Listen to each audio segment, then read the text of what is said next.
Well, welcome back. This time around, I am going to be working on the Mixed Media Menagerie play along.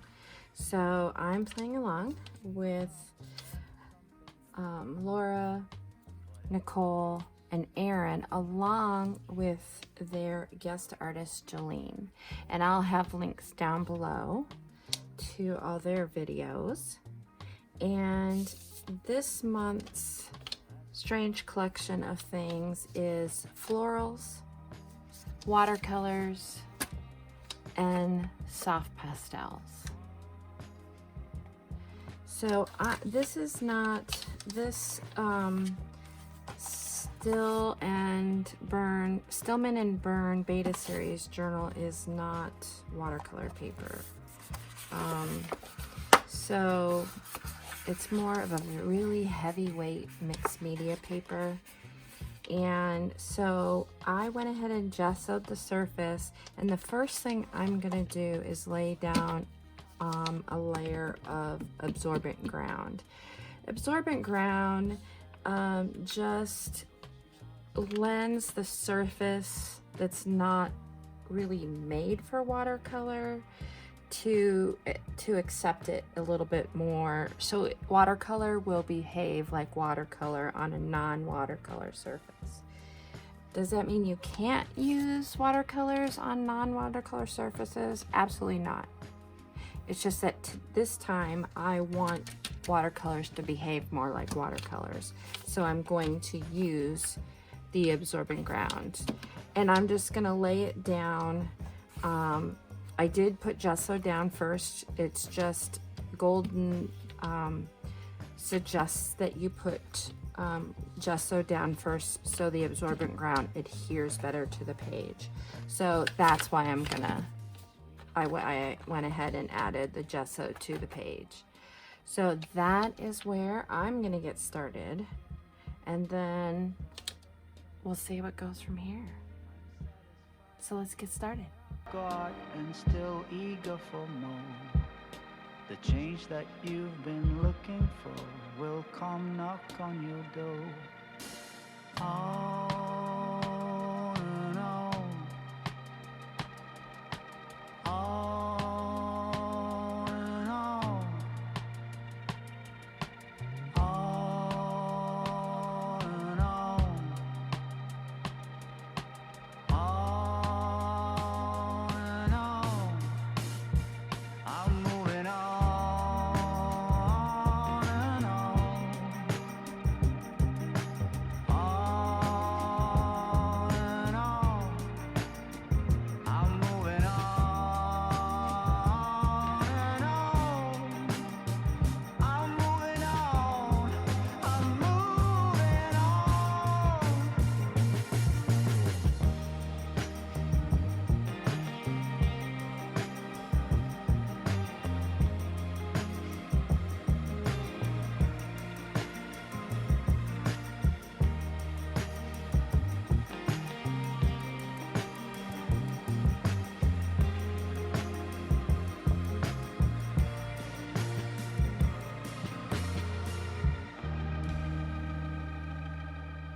All right, so I recently got some new watercolors.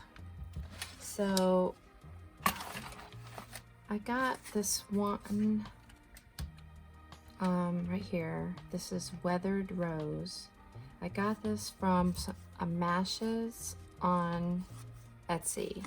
Now she has all these colors and nothing in stock except for the Weathered Rose in the half pan. So I was kind of disappointed, but she sent me all these samples, so that was pretty cool.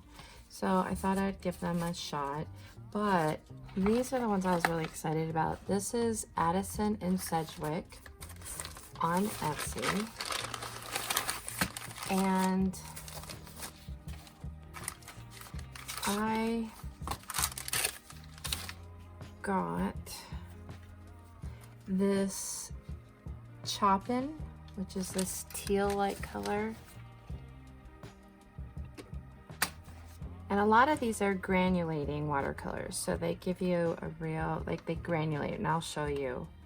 So I got all of these. This is National Theater, which is kind of like a Bordeaux, but a little bit lighter. I got this Bach, which is like a green. And a Sangria, which is another pink. And this Salted Caramel, kind of a tan. And Boreal Bluet. And in that one you can see the granulation a little bit better. Anyways, so those came in this cute little tin. And she sent me this bag full of goodies. Some washi. A whole bunch of samples. And a half pan. And some tea and a watercolor sample card. So I'm gonna get these all out and put in here, and then I'll be back and we're gonna just sample them out so I can see what colors they are, because I think that they are a lot of these are supposed to be granulating, and I think that would be really cool to see on this when there's so much texture to play with as well.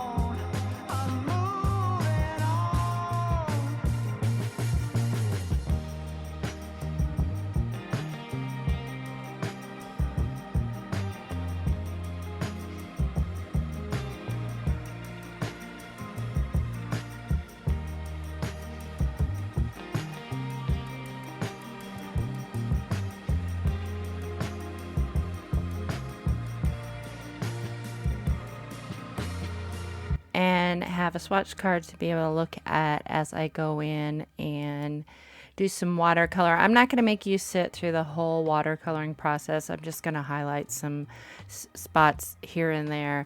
But I was really happy with the Addison and Sedgwick watercolors. So I did link to Carrie Ennis's store over on Etsy.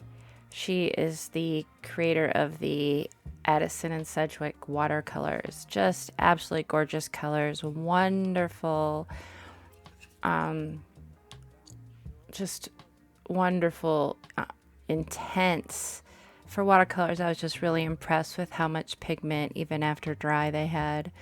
So lots of fun here. Into a frown, I'm moving on and on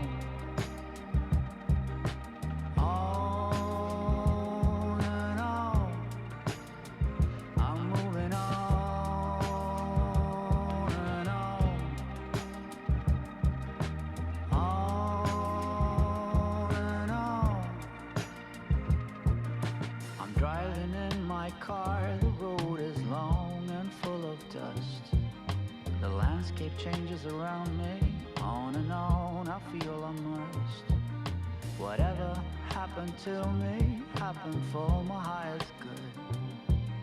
I read that in so many books, now it's almost understood. I didn't show you this Ambrosia watercolor from Addison and Sedgwick, but it's got a slight metallic to it, and it's almost peachy in color. It's very subtle and very beautiful. I just want to really show you some of the granulation and how even dry